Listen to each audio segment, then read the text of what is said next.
Hey guys, David here, and welcome to Digital Outlook. Guys, I sure hope you've been having an amazing Wednesday thus far. And I'll tell you what, lots of news coming out in this space from all various sectors and stuff like that. And boy, oh boy, is there some big stuff to report. Apparently, the SEC has come out and reassigned a top litigator in this Ripple versus SEC case, guys, to the IT department. And Hester Pierce has come out and said, look, they're looking at a lot of these, various digital assets to see what actually would classify in their minds as a security. And there's a lot of rumblings going on over there at the SEC and a lot of reassignments. Some people no longer in this whole regulatory enforcement department is being dismantled as we speak. I mean, come on, you're taking a top litigator in the Ripple SEC case and now you're going to reassign him to the IT department? What the heck is going on?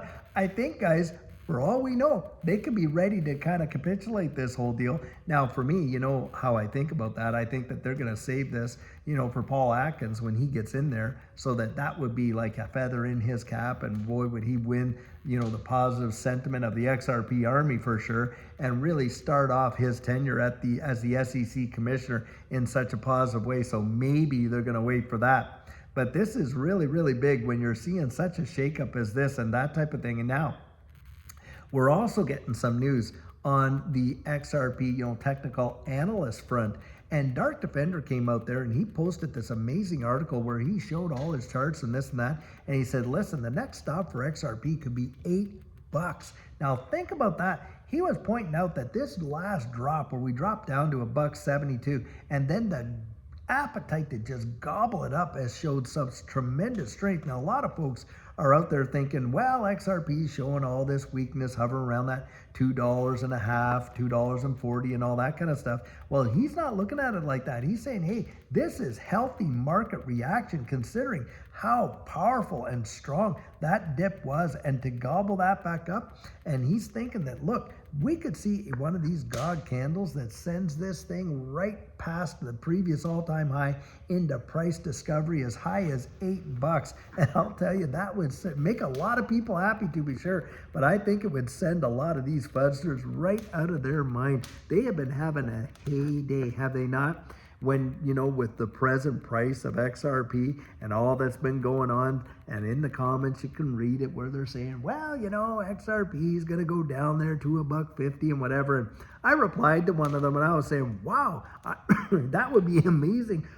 I really hope so, kind of thing, because, hey, look, Judy and I, when we look at the dips in this space, because we have been in it for a long time, almost 5 years now, we look at those as being opportunities for us, because it's the fundamentals that we're looking at. And you've heard me say it so many times. I mean, so many people are looking at this day-to-day price action. Oh, they're getting happy one day and down depressed the next, not thinking about, hey, the long-term utility. And that's where we're looking. We're looking down the road. And guys, do I believe that this space represents opportunity? You had better believe it. Now, hey, we've got a bag to hold and a bag to sell and on and on. And this is something else.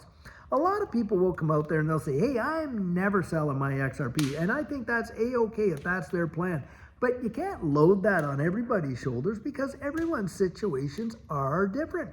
And you want to get out there and kind of think about that, how it's impacting you. Because look, some folks might have a sick child. Maybe they have medical bills to pay. Maybe they're just looking forward to being able to pay that mortgage and burn it right in there. Or maybe they got a kid that's going to university and they want to help pay that kid's tuition. I mean, there's so many reasons that people may look at selling and stuff like that. And so I don't put that kind of expectation, oh, you're kind of dumb if you do that and all this and that. And that's kind of how I look at it. You want to make up your own mind, guys. Make your plan. Get out there and be strategic. Now, having said that, I have met with some amazing folks today just doing this coaching, and I am loving it, to be completely honest. Meeting all the variety of people in this space, absolutely stupendous. Had some great ones today. And the thing is this, guys, you want to get your plan in place, because when this thing moves, wow, as if in my experience, it moves so fast. Just look what happened there on the weekend where it literally dipped down, fired right back up within minutes. That is how fast things can really, really move. And on top of that, look at how it was trying to get into Uphold and all these others. And I had someone come and talk to me and said, hey, Kraken was a real problem for them and stuff like that. And that's why I throw that Caleb and Brown out there, because guys, I'll tell you what, we had no issues. Just be able to get on there, literally get on there and do our trades and stuff like that. And we've got that link right down there in every description of our video. And I'll tell you what, it costs you nothing to sign up with Caleb and Brown. They do their KYC like they all do. Costs you nothing to talk to your assigned broker as many times as you like. And it costs you nothing should you decide to use their institutional grade custody to hold your assets. The only time you pay a fee is when you buy and when you sell. Now, a lot of these other exchanges will come out and say, oh yeah, well, we have zero trading fees, and maybe so, but boy, oh boy, come time to withdraw, they got those withdrawal fees, and I've heard anything from 2 to 10%. So guys, hey, you want to go out there and at least give them a look. You don't use our link, that's fine. And by the way, if you do use it, they do pay us a referral fee, so throw that out there right now. But the thing is this, you want to at least give them a look to see whether or not they would be a viable alternative for you when you're really going to need one, like they did just on the weekend. And that's something to consider. Things in this space, boy, I'll tell you what, do they ever move lickety split that fast?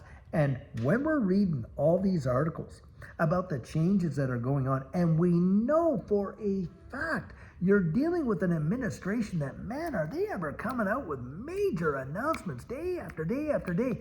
What if one of these days they come out and say, hey, that's it. Yeah, we're not going to have any capital gains on digital assets issued out of the U.S. I'm going to tell you, that is going to literally send it, and in a big way, in my estimation. Now, beyond that, we know that we got all these ETFs in line, and it seems like some of them are literally at the point where the SEC is looking at this. And my guess is that these are going to get approved. This year is going to be big for this digital asset space. Do not kid yourself. And should we see some of the things that these guys are talking about, it could blow our minds. In fact, another crypto analyst that I was, reading there, that guy that was saying, hey, look, if we see a repeat of 2017 and you could watch, I mean, come on, if you saw XRP did what it did in 2017, he was saying a 63,000% gain. Whoa. Would that ever just blow the doors off of what people are expecting in a massive, massive way? And I am so stoked. Guys, Judy and I are about as bullish as we could ever get in this space. And oftentimes I'll come out and I'll say flat out, listen, when you're watching this channel, you're getting my 100% biased opinion. I make no bones about it. We have been in this space and we have seen every kind of thing that you can imagine. Now think about this. Here you had Ripple being sued by the SEC all these years, put in what, over $200 million for legal fees? Now you would think if that was any other company, that would be the only sole focus that they would be focusing on, right? Well, guys, what did they do? They grew the ecosystem is what they did. They had that dealt with, and they went out there and they made partnerships. They bought some custody platforms like Mataco and all that kind of stuff. And they went around the wide world and they just grew the ecosystem, grew it. And guys, what are they doing now?